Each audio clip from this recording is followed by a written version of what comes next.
Amazing facts, ஆச்சரியமான உண்மைகள் ஊழியங்கள் நடத்தும் தானியேல் மற்றும் வெளிப்படுத்தலின் தீர்க்க தரிசனங்கள் தொடர் வேதபாட வரிசை கூட்டங்களுக்கு வந்திருக்கிற உங்கள் எல்லாரையும் இயேசு கிறிஸ்துவின் நாமத்தினாலே அன்போடு வாழ்த்தி வரவேற்கின்றோம். இந்த நாளின் செய்தியை நாம் கேட்பதற்கு முன்பதாக உங்களுக்குரிய இலவச புத்தகத்தை அறிமுகம் செய்ய விரும்புகிறோம். இதுவரைக்கும் சின்ன சின்ன பிரதிகள் உங்களுக்கு அறிமுகம் செய்யப்பட்டன. இன்றைக்கு ஒரு புத்தகத்தை 170 பக்கங்கள் கொண்ட ஒரு புத்தகத்தை உங்களுக்கு அறிமுகம் செய்கிறோம். இதனுடைய பெயர் ஆங்கிலத்தில் ஸ்டெப்ஸ் டு கிரைஸ்ட் என்ற புத்தகம், தமிழிலே இறைவனிடம் போகும் பாதை என்று அழகான தமிழ் வார்த்தைகளில் மொழிபெயர்க்கப்பட்டிருக்கிறது. திருமதி எலன் ஒயிட் எழுதின புத்தகம். நாம் போன பாடத்திலே படித்தோம் அல்லவா? 148 மொழிகளில் எலன் ஒயிட் அவர்களுடைய புத்தகம் மொழிபெயர்க்கப்பட்டிருக்கிறது. அதில் இந்த இறைவனிடம் போகும் பாதை என்ற புத்தகம் 160க்கும் அதிகமான மொழிகளில் மொழிபெயர்க்கப்பட்டிருக்கிறது. இயேசுவிடம் எப்படி செல்ல வேண்டும், இரட்சிப்பை பெறுவது எப்படி என்ற அழகான சத்தியம் எளிமையாக இந்த புத்தகத்தில் 13 அதிகாரங்களில் எழுதப்பட்டிருக்கிறது. ஆகவே இந்த புத்தகத்தை நீங்கள் இலவசமாக பெற்றுக்கொள்ள வேண்டும் என்றால் எங்களுடைய தொலைபேசி எண்ணுக்கு அழைக்கும்படி கேட்டுக்கொள்கிறேன். அல்லது நீங்கள் இதை டவுன்லோட் பண்ண முயற்சித்தால் உங்கள் பிடிஎஃப்பும் கிடைப்பதற்கு உங்களுக்கு ஏற்பாடு செய்யப்படும். தேவன் உங்களை ஆசீர்வதிப்பாராக. இந்த நாளிலே நாம் தேவனுடைய சத்தியத்தை படிப்பதற்கு தெரிந்து கொள்ளப்பட்ட தலைப்பு என்னவென்றால், கிறிஸ்துவிடம் செல்லும் படிகள். ஜெபித்து நாம் ஆரம்பிக்கலாமா? பரிசுத்தமுள்ள பிதாவே, இந்த 24 பாடங்கள் அடங்கிய கூட்டங்களிலே இன்றைக்கு கடைசி செய்தியை கேட்க கூடி வந்திருக்கிற உங்களுடைய பிள்ளைகள் எல்லாரையும் ஆண்டவர் ஆசீர்வதியும். ஆவியானவரே, எங்களுக்கு பலத்தை தாரும், புரிந்து கொள்ள ஞானத்தை தாரும், எங்களை வழி நடத்தும். கர்த்தாவே, சொல்லும் அடியார்கள் கேட்கிறோம். இயேசுவின் நாமத்தில் ஜெபிக்கிறோம் நல்ல பிதாவே, ஆமென். ஆண்டவர் இயேசு கிறிஸ்துவுக்கு 12 சீஷர்கள். அவர்களிலே 3 பேர் மிகவும் நெருக்கமானவர்கள்: பேதுரு, யாக்கோபு, யோவான். இந்த 3 நெருக்கமானவர்களில் பேதுருவின் பெயரைத்தான் அடிக்கடி நாம் சொல்லுவோம். பேதுரு ஆண்டவர் இயேசு கிறிஸ்துவோடு மிகவும் நெருக்கமானவன். அவரிடத்தில் அநேகம் கேள்விகளை அவன் கேட்டிருக்கிறான். ஆண்டவரும் அவன் கேட்ட கேள்விகளுக்கு பதிலாக அநேக ஆச்சரியமான விஷயங்களை அவர் சொல்லிக் கொடுத்திருக்கிறார். அதில் ஆண்டவர் இயேசு கிறிஸ்துவை மிகவும் அதிகமாக நேசித்தபடியினாலே அவன் எதற்கெடுத்தாலும் அவன் முந்திக் கொண்டு செயல்படுவான். ஆண்டவரே, எல்லாரும் உம்மை விட்டு ஓடினாலும் நான் ஓடமாட்டேன் என்று சொல்லுவான். யார் உம்மை மறுதலித்தாலும் நான் மறுதலிக்க மாட்டேன் என்றெல்லாம் தைரியமாக அவன் சொல்லுவான். எல்லாவற்றையும் விட்டுவிட்டு உம்மை பின்பற்றினோமே, எங்களுக்கு என்ன கிடைக்கும் என்று அவன் கேட்டவன். ஆண்டவரே, என் சகோதரனை நான் எத்தனை தரம் மன்னிக்க வேண்டும் என்று கேட்டவன் பேதுரு. பேதுரு இயேசுவிடம் கேட்டதனாலே நமக்கு அநேக சத்தியங்கள் கிடைத்திருக்கின்றன. ஆனால் பேதுரு பல நேரங்களிலே தான் சொன்னதற்கு முரணாக நடந்திருக்கிறார். மத்தேயு 26ஆம் அதிகாரம் 31 கடைசி வரைக்கும் படித்து பார்த்தால், ஆண்டவரே, காவலிலும் சாவியிலும் நான் உம்மை பின்பற்றுவேன் என்று சொன்னவன். யூத அதிகாரிகள் ரோம போர் வீரர்களை அனுப்பி இயேசுவை கைது செய்ய முயற்சித்த பொழுது எல்லா சீஷர்களும் அவரை விட்டு ஓடிவிட்டார்கள். பேதுரு அந்த சமயத்தில் என்ன செய்கிறான்? வேகமாக பட்டயத்தை எடுத்து பிரதான ஆசாரியனுடைய வேலைக்காரன் மல்குஸின் வலது காதை அவன் வெட்டி விட்டான். ஆண்டவருக்காக ஒரு பக்கம் அவ்வளவு வைராக்கியம் காண்பித்தவன் பேதுரு. ஆனால் பாருங்கள், நியாய சங்கத்தில் இயேசு விசாரிக்கப்படும் பொழுது அங்கிருந்த நபர்கள், நீயும் அவர்களில் ஒருவன் அல்லவா? நீயும் கலிலேயன் அல்லவா? நீயும் இயேசுவின் சீஷன் அல்லவா என்று சொன்ன பொழுது 2 முறை மறுதலித்தான். 3வது முறை மறுதலித்தது மட்டுமல்ல, அவன் இயேசுவை தெரியாது என்று சபிக்கவும் சத்தியமும் பண்ணத் தொடங்கினான் என்று வேதாகமத்தில் வாசிக்கிறோம். பிரியமானவர்களே, இப்படிப்பட்ட பேதுரு பின் நாட்களில் ஒரு வல்லமையான ஊழியக்காரனாக அப்போஸ்தல நடபடிகளில் முதல் 12 அதிகாரங்களிலே ஆட்ட நாயகனாக, கதாநாயகனாக அந்த முதல் 12 அதிகாரங்களில் அப்போஸ்தலரில் வாசிக்கிறோம். அன்பான தேவ பிள்ளைகளே, இவனுக்குள்ளாக எப்படி இந்த மாற்றம் வந்தது? இயேசுவே உம்மை பின்பற்றுவேன் என்று சொன்னவன் மறுதலித்து விட்டான். இந்த பேதுரு தான் செய்த பாவத்தை அவன் உணர்கிறான். ஆண்டவர் இயேசு கிறிஸ்து சொன்னார், இன்றைக்கு சேவல் கூவுகிறதற்கு முன்னே நீ 3 தரம் என்னை மறுதலிப்பாய். அதே போல 3 தரம் பேதுரு இயேசுவை மறுதலித்தான். அவன் 3வது முறை மறுதலிக்கவும் சேவல் கூவவும் சரியாய் இருந்தது. இயேசுவானவர் அந்த நியாய சங்கத்திலிருந்து அப்படியே பேதுருவை திரும்பி பார்த்தார். அந்த அன்பின் பார்வையை கண்ட பேதுரு அவன் என்ன செய்தானாம்? வெளியே போய் மனம் கசந்து அழுதான். அழுது மனம் திரும்பினான். ஆண்டவரே, உம்மை மறுதலித்து விட்டேனே, சொன்னது ஒன்று நான் செய்தது வேறொன்று என்று அவன் கண்ணீர் வடித்து தன்னை தேவனுக்கு ஒப்புக் கொடுத்தான். ஆண்டவர் இயேசு கிறிஸ்து சொன்னபடியே எருசலேமிலே காத்திருந்த சீஷர்களில் உன்னதத்தின் பலனாகிய பிதாவின் வாக்குத்தத்தமாகிய பரிசுத்த ஆவியை பெற்றுக்கொள்ள காத்திருந்த சீஷர்களோடு 10 நாட்கள் பேதுருவும் காத்திருந்தான். தன் பாவங்களை அறிக்கையிட்டான், ஜெபித்தான். தேவனுடைய பரிசுத்த ஆவியின் அபிஷேகத்தை எல்லாரோடு சேர்த்து இந்த பேதுருவும் பெற்றுக்கொண்டான். பெந்தேகோஸ்து நாளிலே அவன் செய்த பிரசங்கத்து நிமித்தம் 3000 பேர் யூதர்கள் ஆண்டவரை ஏற்றுக்கொண்டு ஞானஸ்நானம் அதே நாளிலே பெற்றார்கள். மறுதலித்த பேதுரு ஒரு வல்லமையான பிரசங்கியாக அவன் மாறினான்.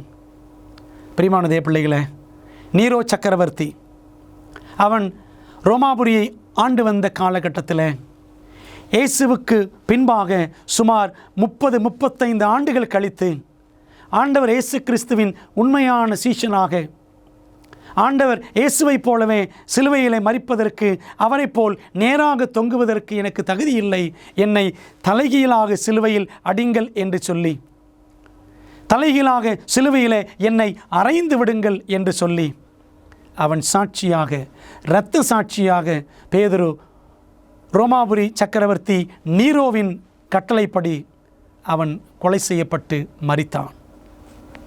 அன்பான தேவ பிள்ளைகளே, ஆரம்பத்தில் அரைகுறையாய் இருந்த பேதுரு, மறுதலித்த பேதுரு, இயேசுவை விட்டு ஓடிப்போன பேதுரு, பின்வாங்கின பேதுரு, கடைசியில் ஆண்டவரை முழுமையாய் பின்பற்றக்கூடிய, இயேசுவின் பக்கமே நிற்கக்கூடிய ஒரு நபராக கடைசி வரைக்கும் சாட்சியாக பேதுரு நமக்கு முன்பாக காட்சியளிக்கிறான்.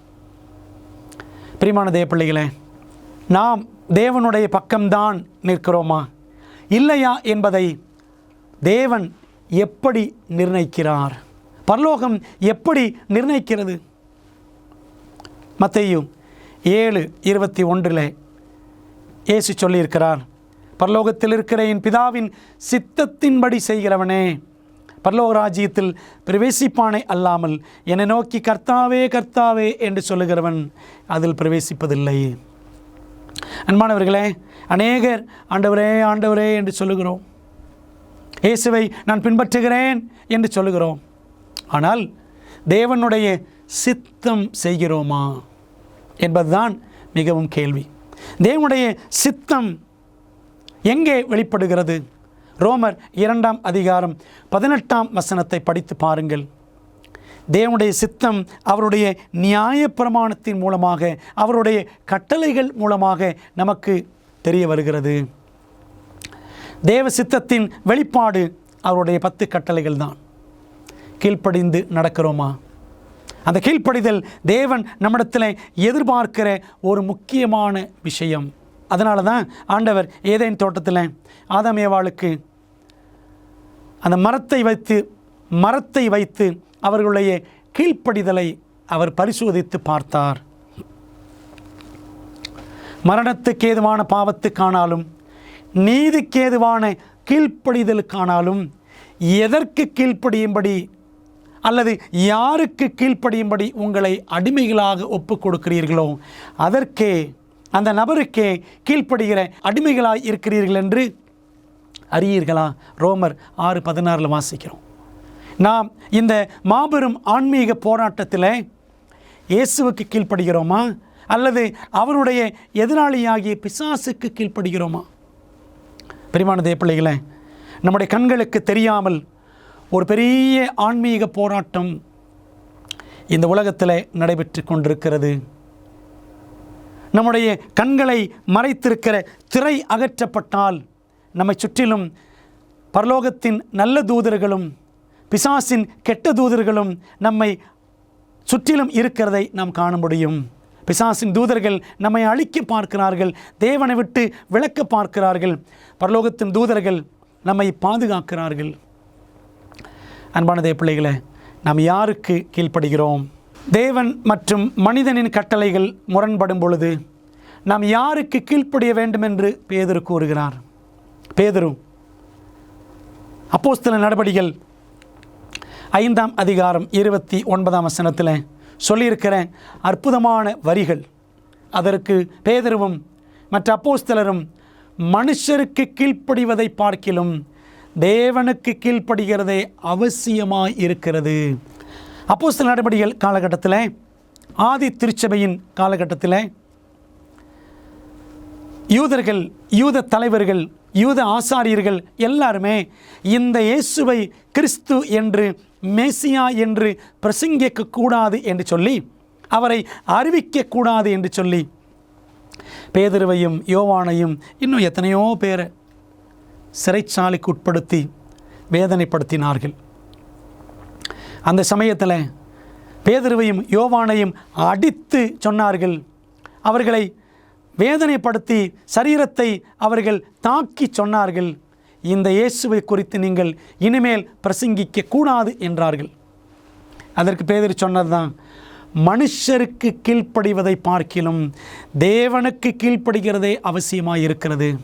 பிரியமானவர்களே, நாம் தேவனுக்கு கீழ்ப்படுகிறோமா அல்லது மனுஷனுக்கு கீழ்ப்படுகிறோமா?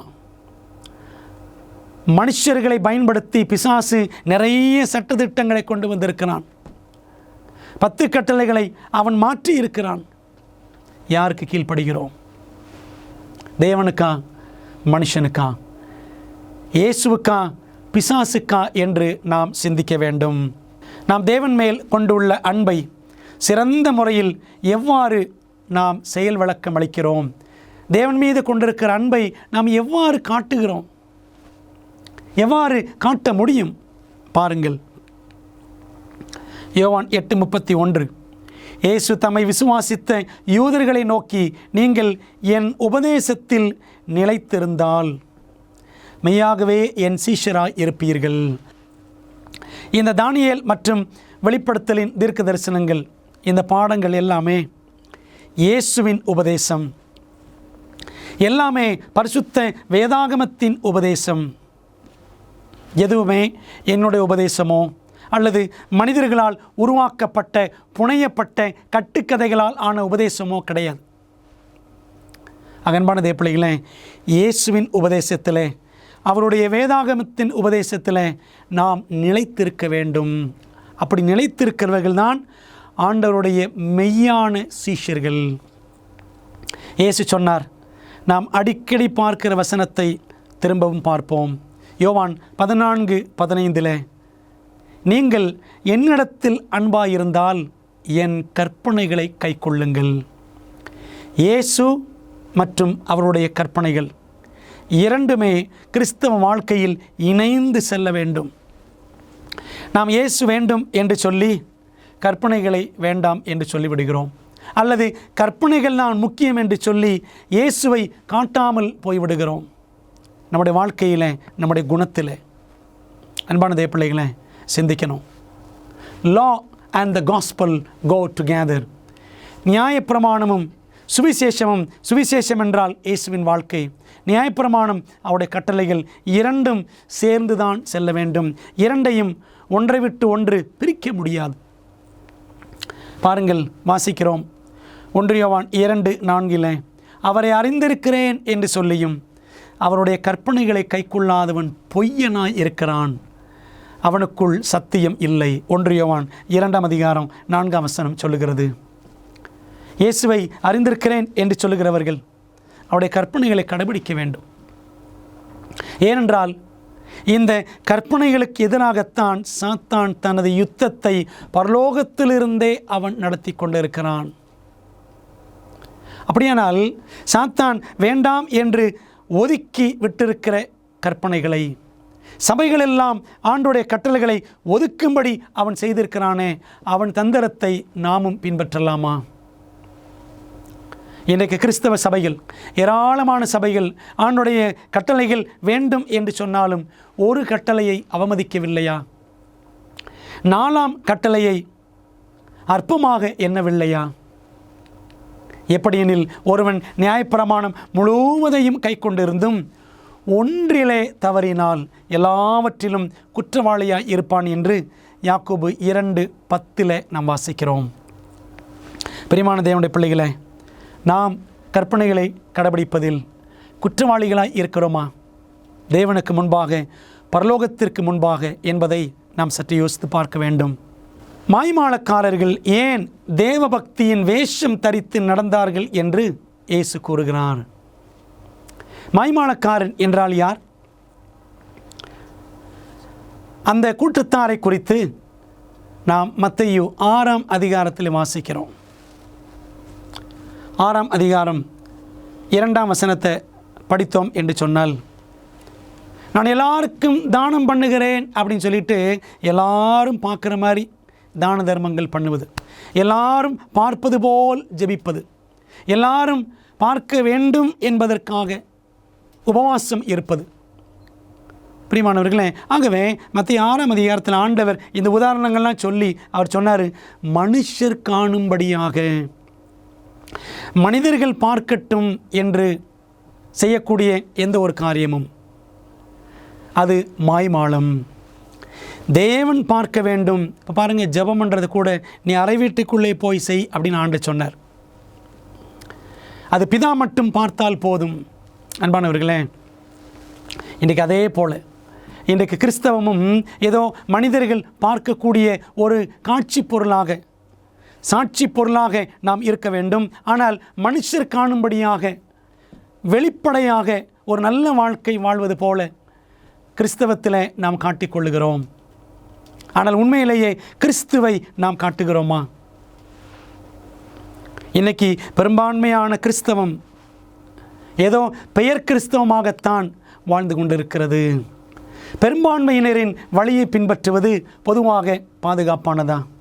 இன்றைக்கி பெரும்பான்மை கிறிஸ்தவர்களில் பெரும்பான்மையானவர்கள் ஆண்டவருடைய பிரமாணத்தை மீறி நடக்கிறவர்களாகவே காணப்படுகிறோம். ஆண்டவர் சொல்லியிருக்கிறாரு யாத்திராகமம் 23:2 தீமை செய்ய திரளான பேர்களை பின்பற்றாதிருப்பாயாக. யாத்திராகமம் 23:2 வாசிக்கிறோம். இஸ்ரவேல் ஜனங்கள் எகிப்திலிருந்து கானானுக்கு புறப்பட்டார்கள். அதில் பாருங்கள், திரளானவர்கள் முறுமுறுத்தார்கள், திரளானவர்கள் இச்சித்தார்கள், திரளானவர்கள் விக்கிரகாராதனை செய்தார்கள், திரளானவர்கள் தேவனுக்கு விரோதமாக செயல்பட்டார்கள், திரளானவர்கள் நாம் கானான் தேசம் போக முடியாது, அதை சுதந்திரிக்க முடியாது என்று சொல்லி அவநம்பிக்கையை விதைத்தார்கள். 2 பேர், யோசுவா, காலேப், அந்த 2 பேர் தான் என்ன செஞ்சாங்க? கானானை நாம் கைப்பற்ற முடியும் என்று சொன்னார்கள்.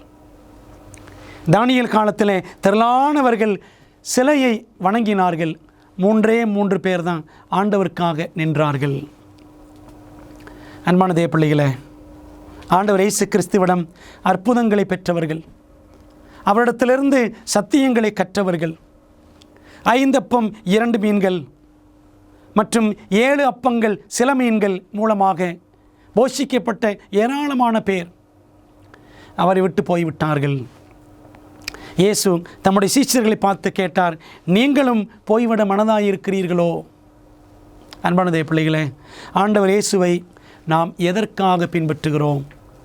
சத்தியத்திற்காக அவரை பின்பற்றுகிறோமா அல்லது சலுகைகளுக்காக அவரை பின்பற்றுகிறோமா? இன்னைக்கு திரளான கூட்டம் இயேசுவை பெயருக்காக பின்பற்றுகிறது. ஆகவே தீமை செய்ய திரளான பெயர்களை பின்பற்ற வேண்டாம் என்று வேதம் சொல்லுகிறது. அப்படியானால் எந்த பாதையில் போகணும்? இயேசு சொல்லியிருக்கிறார் மலைப்பிரசங்கத்தில் மத்தேயு 7:13, இடுக்கமான வாசல் வழியாய் உட்பிரவேசியுங்கள். கேட்டுக்கு போகிற வாசல் விரிவும் வழி விசாலமுமாய் இருக்கிறது, அதன் வழியாய் பிரவேசிக்கிறவர்கள் அநேகர். ஜீவனுக்கு போகிற வாசல் இடுக்கமும் வழி நெருக்கமுமாய் இருக்கிறது, அதை கண்டுபிடிக்கிறவர்கள் சிலர். மத்தேயு 7:13-14. அன்பான தேவ பிள்ளைகளே, திரளான பிள்ளைகள் பெரிய வாசல் வழியாய் போவார்கள், விரிவான வாசல் வழியாய் போவார்கள். ஆனால் சிலர்தான் இடுக்கமான வாசல் வழியில் செல்ல முடியும். அன்பான தேவ பிள்ளைகளே, இன்றைக்கு திரளான பேர் வாரத்தின் முதலாம் நாளை பின்பற்றுகிறார்கள். வெகு சிலரே ஆண்டோடைய கட்டளைப்படி வாரத்தின் 7ஆம் நாளை பின்பற்றுகிறார்கள். ஒருவேளை இந்த சத்தியங்கள் எல்லாம் நம்ம கேட்டு படிக்கும் பொழுது எப்படி இதெல்லாம் பின்பற்ற முடியும்? இதெல்லாம் சாத்தியமா? எல்லாருமே இப்படி தானே போகிறாங்க, நானும் அப்படியே போயிடுறேன். 10 கற்பனைகளை மீறி போகிறார்கள், நானும் அப்படியே போயிடுறேன் என்று நாம் போக முடியுமா? பிரியமான தேவ பிள்ளைகளை, யோசித்து பாருங்கள். நோவாவின் காலத்தில் ஏராளமான பேர் பேழைக்குள்ளே வரவில்லை. வசனம் சொல்லுகிறது, 1 பேதுரு 3ஆம் அதிகாரம் 20ஆம் வசனத்தில், அந்த பேழையிலே சிலராகிய 8 பேர் மாத்திரம் காக்கப்பட்டார்கள். ஃபியூ, சிலர் தான், 8 பேர் தான் பேழைக்குள்ளே பிரவேசித்தார்கள். பிரியமான தேவ பிள்ளைகளே, இந்த சத்தியங்கள் எல்லாம் படிக்கிறோம், வேதத்தின் அடிப்படையிலே படித்தோம். பெரும்பான்மையின் பாதையிலேயே இன்னும் போகலாமா? கண்டுபிடிக்கிறவர்கள் சிலர், சத்தியத்தின் பாதையை கண்டுபிடிக்கிறவர்கள், பேழையின் வாசலை கண்டுபிடிக்கிறவர்கள் சிலர். ஆகவே மெஜாரிட்டி வழியிலே போயிடுவோம் என்று போய்விடலாமா? அல்லது மைனாரிட்டி, அது சின்ன கூட்டம்தான் என்றாலும் அது கீழ்ப்படுகிற கூட்டம் என்று உணர்ந்து அந்த பாதையில் நாம் போவோமா? அன்பான தேவ பிள்ளைகளே, நாம் தான் ஜெபத்தோடு தீர்மானிக்க வேண்டும். தேவனுடைய கற்பனைகளுக்கு மேல் மனுஷருடைய கற்பனைகளை நாம் வைக்கும்போது அதை இயேசு எப்படி பார்க்கிறார்? இந்த கிறிஸ்தவ உலகம் முழுக்க மனுஷருடைய கற்பனைகளைத்தான் பின்பற்றி கொண்டு இருக்கிறது. நாம் பார்த்தோம் அல்லவா, ரகசிய வருகை, அந்நிய பாஷை, கிறிஸ்மஸ், ஈஸ்டர், இன்னும் ஞாயிற்றுக்கிழமை ஆசரிப்பு, ரகசிய வருகை எல்லாமே மனுஷருடைய கற்பனைகள். இயேசு சொன்னார், மனுஷருடைய கற்பனைகளை உபதேசங்களாய் போதித்து வீணாய் எனக்கு ஆராதனை செய்கிறார்கள் என்று எழுதியிருக்கிற பிரகாரம் மாயக்காரராகிய உங்களை குறித்து ஏசாயா நன்றாய் தீர்க்க தரிசனம் சொல்லியிருக்கிறான் என்று மார்க்கு 7:7 வாசிக்கிறோம். மனிதர்களுடைய கட்டளைகளை கடைபிடித்து நாம் செய்கிற ஆராதனைகள் எல்லாம் ஆண்டவர் சொல்கிறாரு, அவருக்கு முன்பாக அது வீணான ஆராதனை, வெயின் வர்ஷிப். பிரியமான தேவ பிள்ளைகளே, தொடர்ந்து பாருங்கள். மார்க் 7:9, பின்னும் அவர் அவர்களை நோக்கி, நீங்கள் உங்கள் பாரம்பரியத்தை கைக்கொள்ளும்படிக்கு தேவனுடைய கட்டளைகளை வியர்த்தமாக்கினது அவமாக்கினது நன்றாயிருக்கிறது. பாரம்பரியம், ட்ரெடிஷன். இன்றைக்கி நிறைய திருச்சபைகள், கத்தோலிக்க சபை, அது பின்பற்றுறது எல்லாமே ட்ரெடிஷன், பாரம்பரியம். பாரம்பரியமா 10 கட்டளையா? தேவனுடைய கட்டளையா, மனுஷனுடைய கட்டளையா? மனுஷனுடைய கட்டளையை நாம் பின்பற்றி நடக்கும் பொழுது தேவனுடைய கட்டளைகளை அர்த்தமற்றதாக்கி விடுகிறோம் அப்படின்னு ஆண்டவர் அங்கே சொல்லுகிறார். பிரியமான தேவ பிள்ளைகளே, ஒருவேளை இதுவரைக்கும் பாரம்பரிய வழிகளிலேயே நாம் போயிருந்திருப்போம், நடந்திருந்திருப்போம் என்று சொன்னால் ஆண்டவர் இன்றைக்கு உங்களை அழைக்கின்றார். எங்கே வரும்படி? பாரம்பரியத்தின் பாதைக்கு அல்ல, பரமபிதாவின் பாதைக்கு. பாரம்பரியத்தின் பாதைக்கு அல்ல, 10 கட்டளைகளின் பாதைக்கு. ஆகவே நாம் ஞானமுள்ள தீர்மானங்களை செய்து தேவனுக்கு மகிமையாக நாம் வாழ வேண்டும். வேதாகம தீர்க்க தரிசனத்தில் வெளிப்படுத்தப்பட்டுள்ளபடி நம்முடைய மோசமான உலகத்திற்கான தேவனின் திட்டத்தை அறிய விரும்புகிறீர்களா? உங்கள் மிகப்பெரிய சவால்களுக்கு நடைமுறையான நம்பகமான தீர்வுகள் வேண்டுமா? ஊக்கமளிக்கும் மற்றும் அறிவூட்டும் ஆச்சரியமூட்டும் உண்மைகள் வேதாகம பாட வழிகாட்டிகள் 27 அழகான வரைகளை மற்றும் நேரடியான பதில்களை புரிந்து கொள்ள எளிதான வகையில் வேதத்தின் அடிப்படையில் சிறப்பான மேலான பாடங்களை வழங்குகின்றது. ஒவ்வொரு ஆய்வு வழிகாட்டியும் உங்கள் வாழ்க்கையின் மிக முக்கியமான உண்மைக்கான பொருத்தமான வேதாகம பதில்களை நோக்கி உங்களை வழிநடத்தும். நான் எப்படி ஆரோக்கியமான ஐக்கியத்தை பெறுவது? இயேசு எப்போது எப்படி மீண்டும் வருவார்? மேலும் இப்படி பல கேள்விகளுக்கு உங்கள் எதிர்காலத்தை வாய்ப்பாக விட்டுவிடாதீர்கள். ஆச்சரியமூட்டும் உண்மைகள் வேதாகம பாட வழிகாட்டிகளிடமிருந்து உங்கள் வாழ்க்கையை சத்தியத்துடன் மாற்றுங்கள். ஆங்கிலம், இந்தி, தமிழ் மற்றும் தெலுங்கு மொழிகளில் கிடைக்கிறது. காத்திருக்க வேண்டாம். bookstore.aftv.in என்ற இணையதளம் மூலம் உங்கள் முழுமையான ஆய்வு வழிகாட்டிகளை இன்றே ஆர்டர் செய்யுங்கள். அன்பானவர்களே, கடைசி நாட்களில் மெய்யான கிறிஸ்தவம் பிரபலமாக இருக்குமா? கிறிஸ்தவம் பிரபலமான மார்க்கமாக அது முன்னேறுமா என்றால் இல்லை. பாருங்கள், ஆண்டவர் சொல்லியிருக்கிறார் மத்தேயு 24:9, அப்பொழுது உங்களை உபத்திரவங்களுக்கு ஒப்புக் கொடுத்து உங்களை கொலை செய்வார்கள். என் நாமத்து நிமித்தம் நீங்கள் சகல ஜனங்களாலும் பகைக்கப்படுவீர்கள். ஆண்டவருடைய பிள்ளைகளுக்கு உபத்திரவங்கள் வரும். சகல ஜனங்களும் பகைப்பார்கள். இதை இயேசு சொன்னார். பவுல் சொன்னதை பாருங்கள். 2 தீமோத்தேயு 3:12 அன்றியும் கிறிஸ்து இயேசுவுக்குள் தேவபக்தியாய் நடக்க மனதாயிருக்கிற யாவரும் துன்பப்படுவார்கள். சகல ஜனங்களும் தேவனுடைய பிள்ளைகளை பகைப்பார்கள். சகல கிறிஸ்தவர்களும் உண்மை கிறிஸ்தவர்களும் உபத்திரவப்படுத்தப்படுவார்கள். இயேசுவும் அதைத்தான் சொல்லுகிறார். பவுலும் அதைத்தான் சொல்லுகிறார். அருமையான தேவ பிள்ளைகளே, ஆகவே கிறிஸ்தவம் கடைசி நாட்களில் ரொம்ப பாப்புலராக இருக்கும் என்று சொல்ல முடியாது.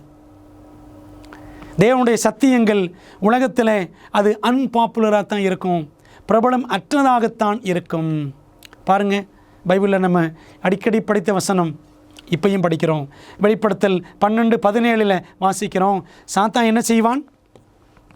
ஆண்டோடைய கற்பனைகளை கடைபிடிக்கிற இயேசு கிறிஸ்துவை குறித்து சாட்சியை உடைய பிள்ளைகள் மீது அவன் என்ன செய்வான்? அவன் யுத்தம் செய்வான்.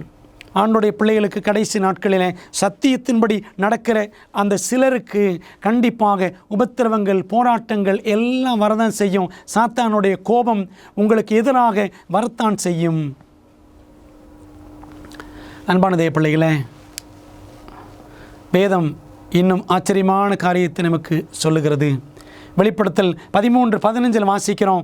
மேலும் அம்மிருகத்தின் சொரூபம் பேசத்தக்கதாகவும் மிருகத்தின் சொரூபத்தை வணங்காத யாவரையும் கொலை செய்யத்தக்கதாகவும்.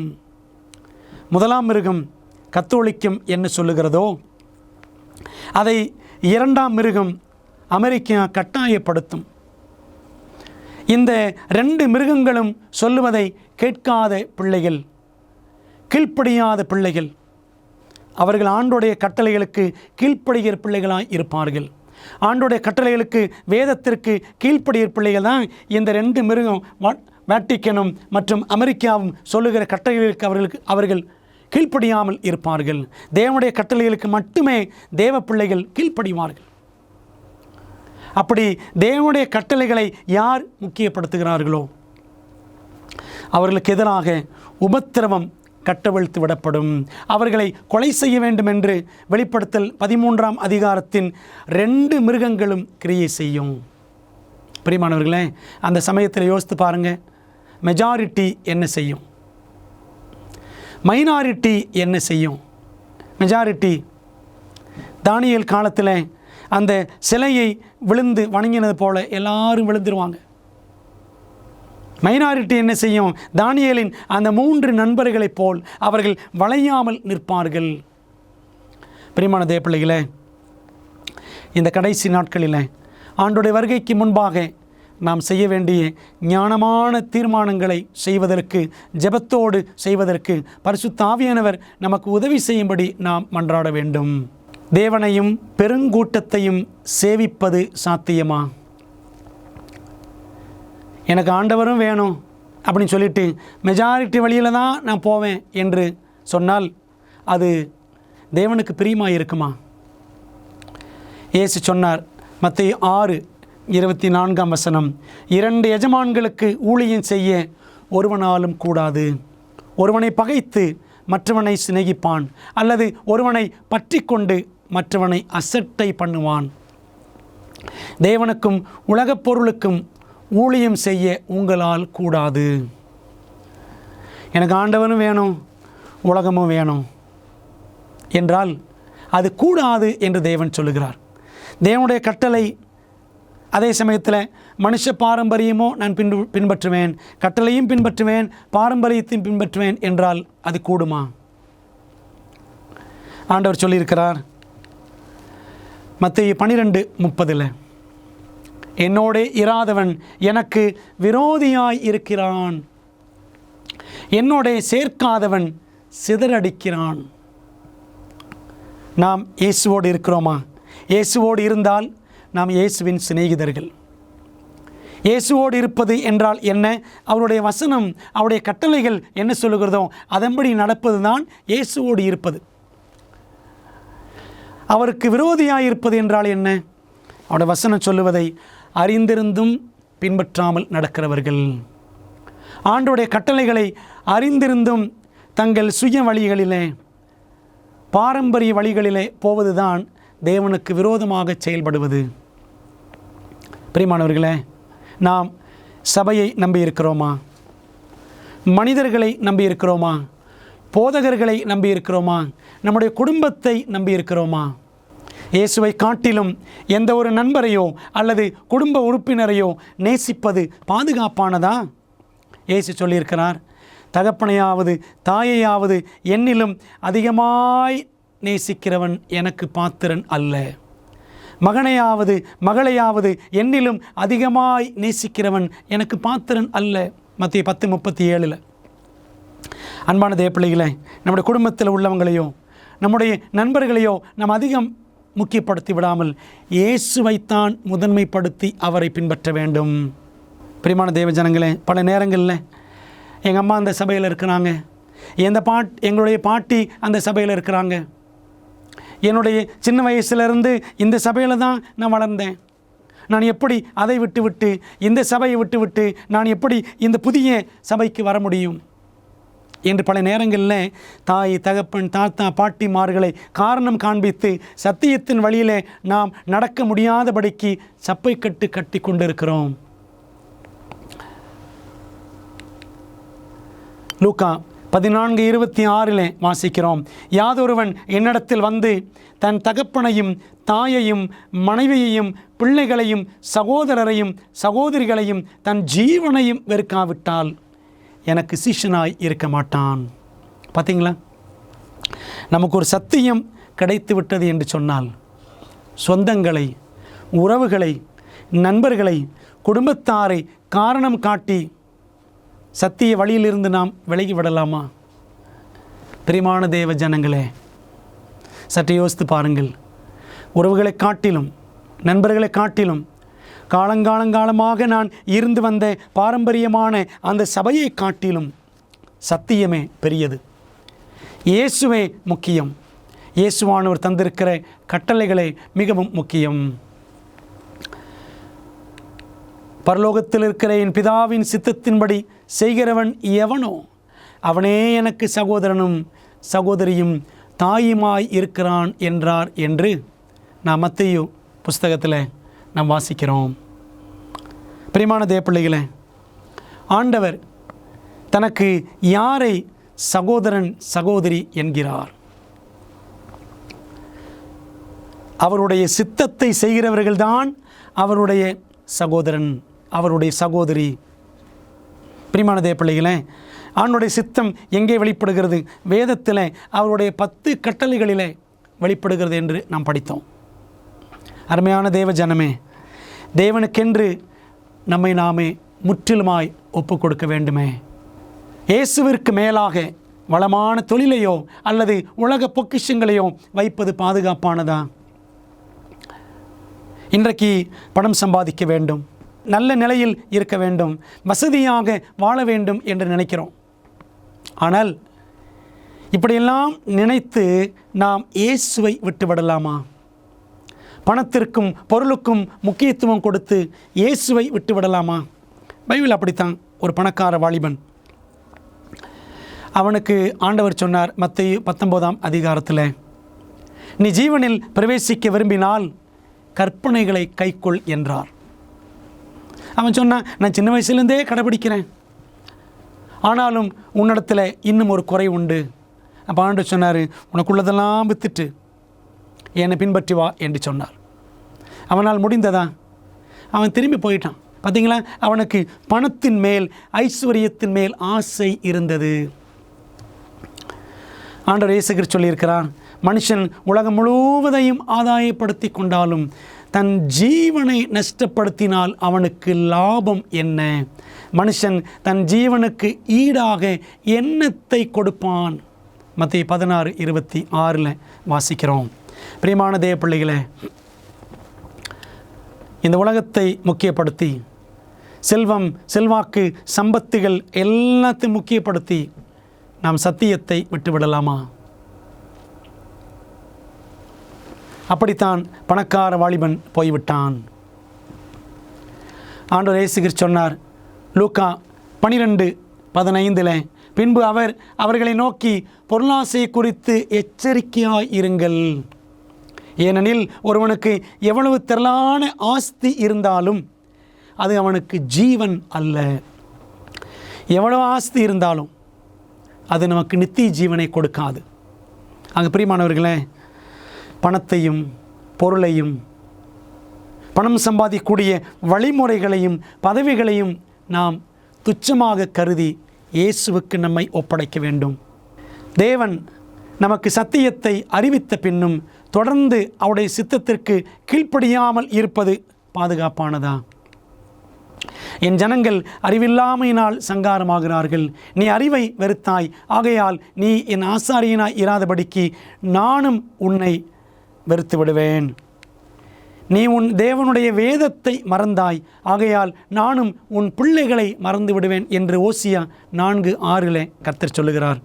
பிரியமான தேவ பிள்ளைகளே, ஆண்டவர் நமக்கு அவருடைய வேதத்தின் மூலமாக 10 கட்டளைகள் மூலமாக இவ்வளவு சத்தியங்களை நமக்கு அறிவித்த பிற்பாடும், இந்த சத்திய அறிவை பெற்ற பிற்பாடும் இது வேண்டாம், இது ஒரு இடுக்கமான பாதை என்று சொல்லி நம் ஆண்டுடைய வேதாகமத்தின் வழியை, அவருடைய 10 கட்டளையின் வழியை நாம் அசட்டையாக விட்டுவிடக்கூடாது. ஏனென்றால் எபிரேயர் 10:26 படிக்கிறோம், சத்தியத்தை அறியும் அறிவை அடைந்த பின்பு நாம் மனப்பூர்வமாய் பாவம் செய்கிறவர்களாய் இருந்தால் பாவங்கள் நிமித்தம் செலுத்தத்தக்க வேறொரு பலி இனி இல்லை. பிரியமானவர்களே, ஆண்டவர் இயேசு கிறிஸ்து நமக்கு இவ்வளவு அழகாக சத்தியங்களை வேதாகமத்தில் விளக்கி சொல்லியிருக்கும் பொழுது காரியங்கள் இப்படி இருக்கிறதா என்று சொல்லி பெரோயா பட்டணத்தாரை போல நாம் தினந்தோறும் வேத வாக்கியங்களை ஆராய்ந்து பார்த்து, உங்களுக்கு கிடைத்திருக்கிற அந்த இலவச பிரதிகளை ஆராய்ந்து பார்த்து சத்தியத்தின் பக்கம் நிற்க வேண்டாமா? அந்த சிறுபான்மையின் பக்கம் நாம் நிற்க வேண்டாமா? உண்மையை, சத்தியத்தை நிராகரிக்கலாமா? தொடர்ந்து உண்மையை நிராகரிப்பவர்களுக்கு என்ன நேரிடும்? 2 தெசலோனிக்கேயர் 2ஆம் அதிகாரத்தில் பவுல் கொடுக்கிற பயங்கரமான எச்சரிக்கை, கெட்டுப்போகிறவர்களுக்குள்ளே அநீதியினால் உண்டாகும் சகலவித வஞ்சகத்தோடும் இருக்கும். சாத்தான் பயங்கரமான வஞ்சகங்களை கடைசி நாட்களில் தன்னுடைய அந்தி கிறிஸ்து அமைப்பின் மூலம் அவன் கொண்டு வருவான். அதான் பவுல் சொல்கிறார், ரட்சிக்கப்படத்தக்கதாய் சத்தியத்தின் மேலுள்ள அன்பை அவர்கள் அங்கீகரியாமற் போனபடியால் அப்படி நடக்கும்.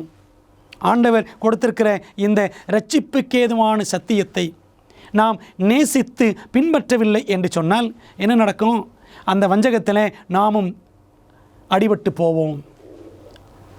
கடுமையான வெள்ளம் வரும்பொழுது எல்லாவற்றையும் சுருட்டி கொண்டு போவது போல சத்தியத்தை அறிந்த பின்பும் நாம் நல்ல தீர்மானத்தை செய்து அந்த வழியிலே நடக்கவில்லை என்று சொன்னால், வஞ்சக வெள்ளம் அடித்து கரைபுரண்டு வரும்பொழுது தீர்மானம் எடுக்காதவர்களையும் சத்தியத்தை நிராகரித்தவர்களையும் அந்த வெள்ளம் அடித்து கொண்டு போய்விடும்.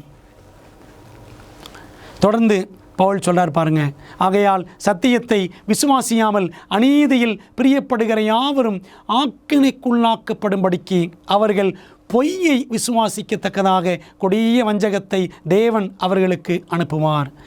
2 தெசலோனிக்கேயர் 2 அதிகாரம் 10-12 வசனங்கள். நம்ம சத்தியத்தை விசுவாசித்து ஏற்றுக்கொள்ளவில்லை என்று சொன்னால் என்ன நடக்கும்? ஆண்டவர் வஞ்சகத்தினால் நாம் வஞ்சிக்கப்படும்படி நம்மை ஒப்பு கொடுத்து விடுவார். வஞ்சகத்திற்கு அவர் நம்மை போ என்று விட்டு விடுவார். தொடர்ந்து இயேசு சொன்னதை பாருங்கள்.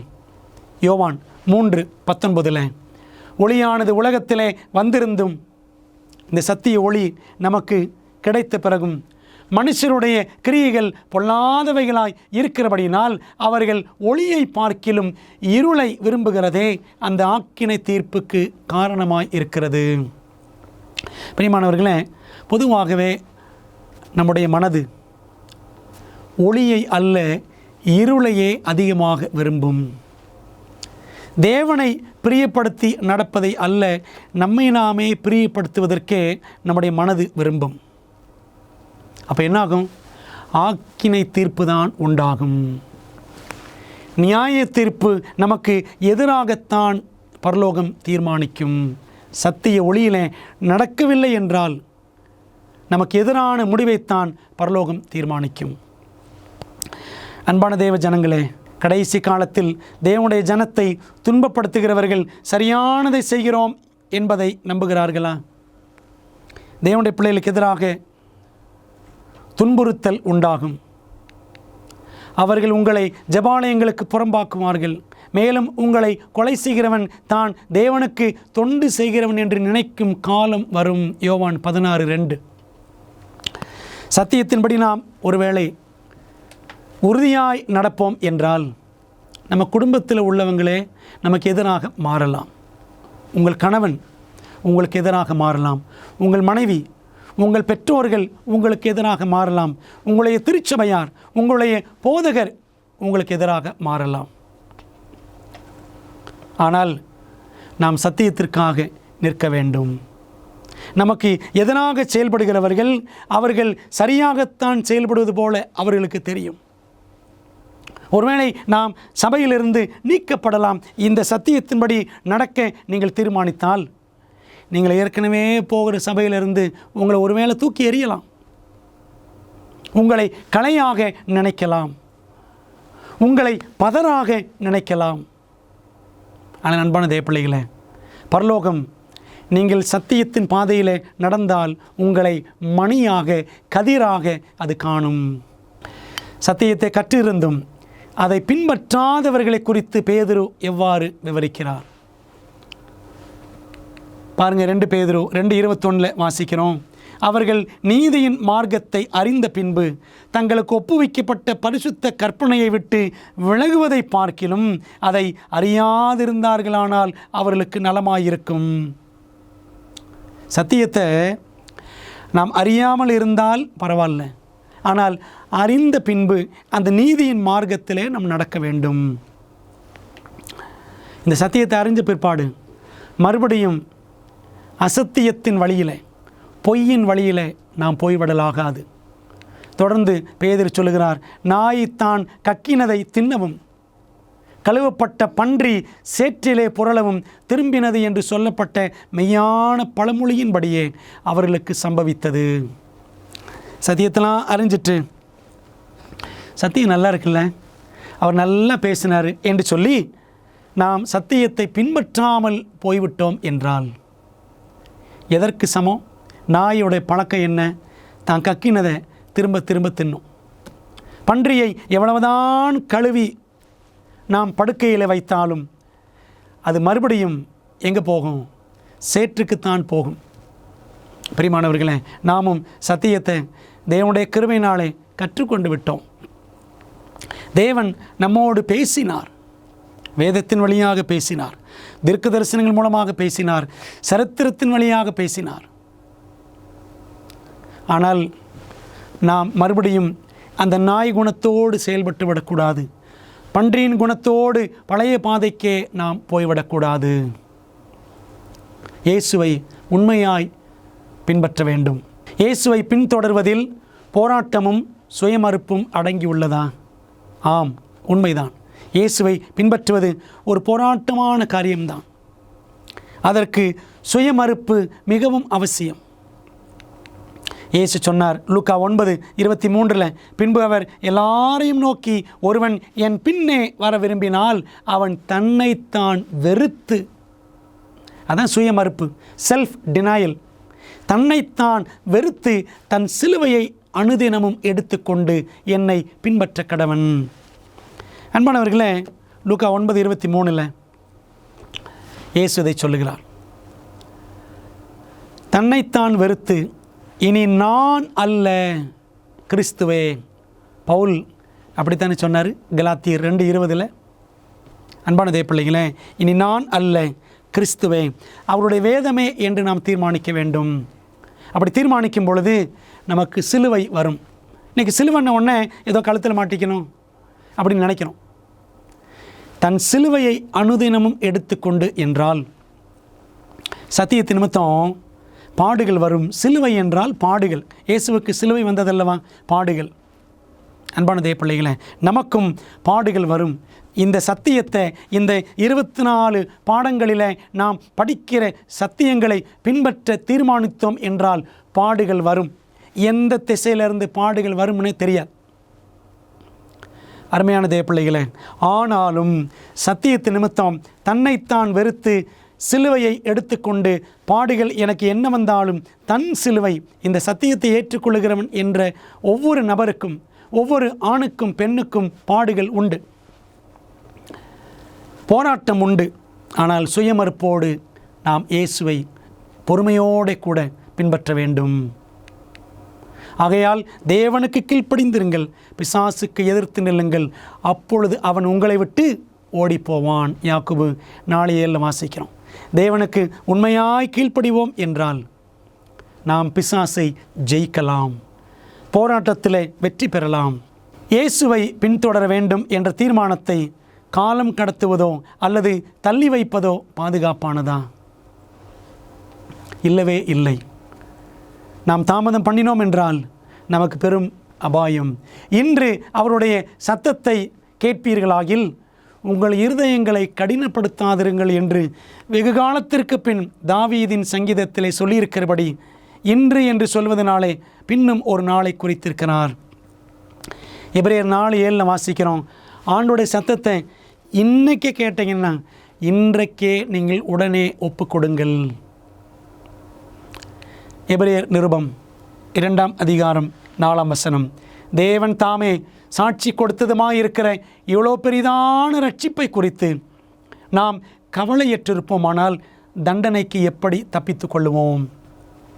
அன்பான தேவ பிள்ளைகளே, ஸோ கிரேட் சால்வேஷன், இந்த ரட்சிப்பு இருக்கிறதே அது மிகவும் பெரிதான ரட்சிப்பு. நாம் அதை குறித்து கவலையற்று இருந்துவிடக்கூடாது. எல்லாம் கேட்டோம், அப்படியே இருப்போம், எனக்கு என்ன என்று இருப்போம் என்று நாம் இருந்துவிடக்கூடாது.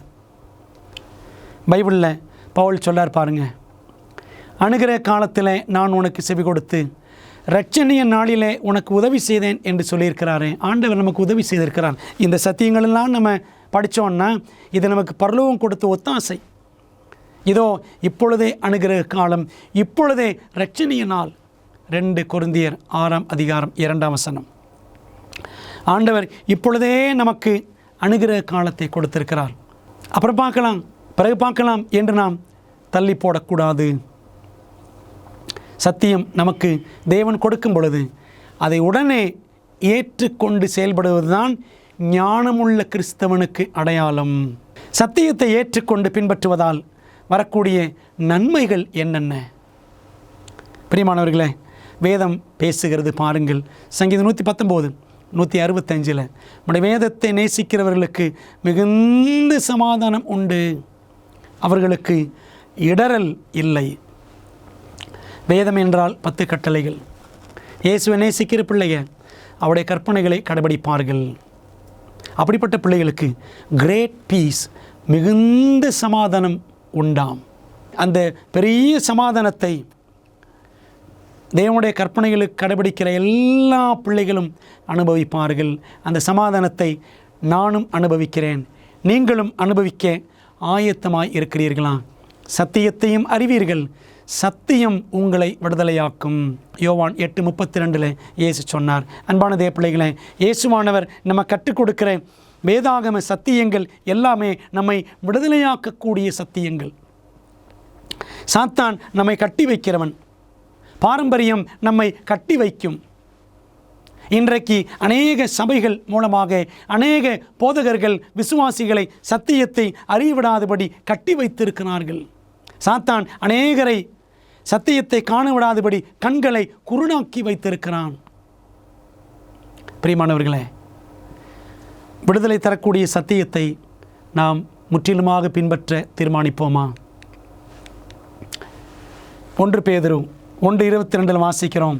ஆகையால் நீங்கள் மாயமற்ற சகோதர சிநேகமுள்ளவர்களாகும்படி ஆவியினாலே சத்தியத்திற்கு கீழ்ப்படிந்து உங்கள் ஆத்துமாக்களை சுத்தமாக்கி கொண்டவர்களாய் இருக்கிறபடியால் சுத்த இருதயத்தோடு ஒருவரில் ஒருவர் ஊக்கமாய் அன்பு கூறுங்கள்.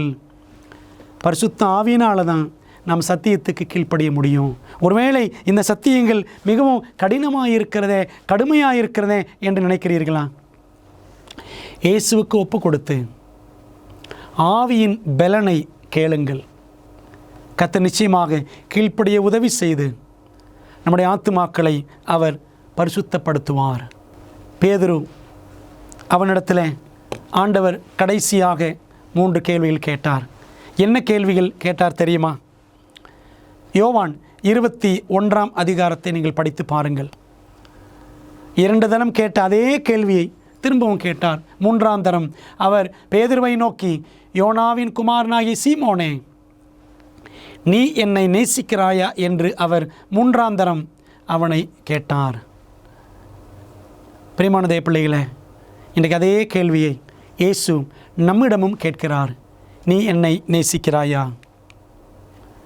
பாவம் நிறைந்த இவ்வுலகில் உண்மை எப்பொழுதும், சத்தியம் எப்பொழுதும் பிரபலமாக இருக்காது. மேலும் பெரும்பாலான மக்களும் எப்பொழுதும் சுலபமான வழியே அவர்கள் தேர்ந்தெடுப்பார்கள். ஆனால் இயேசு உங்கள் அனைத்து பாவங்களுக்கான விலையை செலுத்துவதற்காக தம்முடைய ஜீவனை கொடுத்து அவருடைய ஆச்சரியமான அன்பை வெளிப்படுத்தி இருக்கிறார்.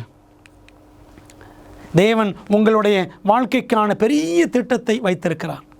இதற்காகவே அவர் தம்முடைய சத்தியத்தையும் உங்களுக்கு வெளிப்படுத்தி இருக்கிறார். இப்பொழுதும் அந்த அன்பிற்கு பதிலாக உங்கள் முழு இருதயத்தையும் அவருக்கு கொடுத்து அவரை உங்கள் தேவனாக ஏற்றுக்கொண்டு அவர் வழிநடத்தும் இடத்திற்கு செல்வதற்கு நீங்கள் ஆயத்தமாயிருக்கிறீர்களா? ஆண்டவரே, இந்த சத்தியத்தின்படி நான் நடக்க தீர்மானிக்கிறேன், என்ன நேரிட்டாலும் ஸ்தோத்திரம், நீர் பார்த்து கொள்ளும் என்று உங்களை ஒப்பு கொடுப்பீர்களா? ஜெபம் பண்ணுவோம். நல்ல பிதாவே, அமேசிங் ஃபேக்ட்ஸ், ஆச்சரியமான உண்மைகள் மூலமாக இந்த ஊழியத்தின் சார்பாக ஆண்டவர் எங்களுக்கு மகத்தான சத்தியங்களை கற்றுக் கொடுத்தீர். ஆண்டவரே, இது உமது கிருபை என்று உணர்கிறோம். இந்த சத்தியத்தின் வெளிச்சத்தில் நடக்க எங்களுக்கு பலன் இல்லை, நீர் பலத்தை தாரும். உமது ஆவியினால் உதவி செய்யும். சத்திய ஆவியானவர் இம்மட்டும் எங்களை சத்தியத்தில் நடத்தினது போல அடுத்து இந்த சத்தியத்தில் நடக்கவும் ஆவியானவர் பலன் கொடுப்பார் என்று நம்பி எங்களை ஒப்பு கொடுக்கிறோம். சத்தியத்தை கேட்ட பிள்ளைகள் எங்கிருந்தாலும், ஆண்டவரே, எந்த சபையில் இருந்தாலும், எந்த மதத்தில் இருந்தாலும், எந்த நாட்டில் இருந்தாலும், ஆண்டவர் அவர்களை சத்திய சபையோடு இணைக்கும்படி உங்களை நாங்கள் வேண்டிக் கொள்ளுகிறோம். ஆண்டவரே, எங்கள் ஜெபத்தை ஏற்றுக்கொள்ளும், எங்கள் ஜெபத்திற்கு பதில் தாரும், ஆசீர்வதியும். இயேசுவின் நாமத்தில் ஜெபிக்கிறோம் நல்ல பிதாவே, ஆமென். பிரியமானவர்களே, அமேசிங் ஃபேக்ட்ஸ் கூட்டங்களிலே நீங்கள் கலந்து கொண்டதற்காக தேவன் உங்களை ஆசீர்வதிக்கும்படி நாங்கள் வேண்டிக் கொள்கிறோம். இந்த சத்தியங்களை எல்லாருக்கும் பகிர்ந்து கொடுங்கள். இந்த இலவச கைப்பிரதிகளை நீங்கள் பெற்றிருந்தால், அதை படித்துவிட்டால் மற்றவர்களுக்கும் பகிரும்படி உங்களை அன்போடு அழைக்கிறோம். கர்த்தர் உங்களை ஆசீர்வதிப்பாராக. ஆமென்.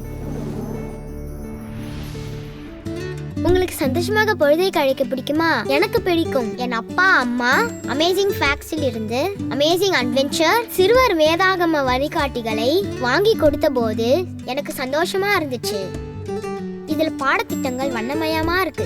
அதோடு அருமையான புதிர்களும் வேத வினாக்களும் இதுல நிறைய இருக்கு. வேத சத்தியத்தால் நிறைஞ்சிருக்கு. மற்றும் பிள்ளைகளுக்கான 10 அற்புதமான சாகச பயணங்களும் இதுல இருக்கு.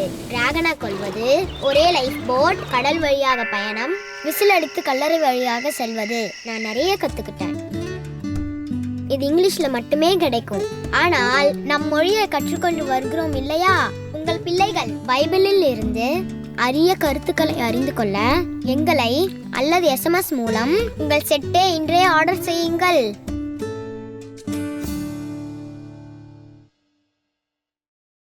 எங்கள் குழுவினரில் ஒருவர் உங்களுக்காக சிறப்பு ஜெபம் செய்ய நீங்கள் விரும்பினால் திரையில் தெரியும் எண்ணை பயன்படுத்தி எங்களை அழையுங்கள் அல்லது உங்கள் ஜெப குறிப்பை prayer@aftv.in என்ற முகவரிக்கு மின்னஞ்சல் செய்யுங்கள். 50 வருடங்களுக்கும் மேலாக அமேசிங் ஃபேக்ட் ஊழியங்கள் நற்செய்தியை உலகம் முழுவதும் பகிர்ந்து கொண்டிருக்கிறது. இயேசுவின் சித்தத்தின்படி அனைத்து மக்களுக்கும் நித்திய சுவிசேஷத்தை அறிவித்துக் கொண்டிருக்கிறது. உங்கள் ஜெபத்திற்கும் ஆதரவிற்கும் நன்றி.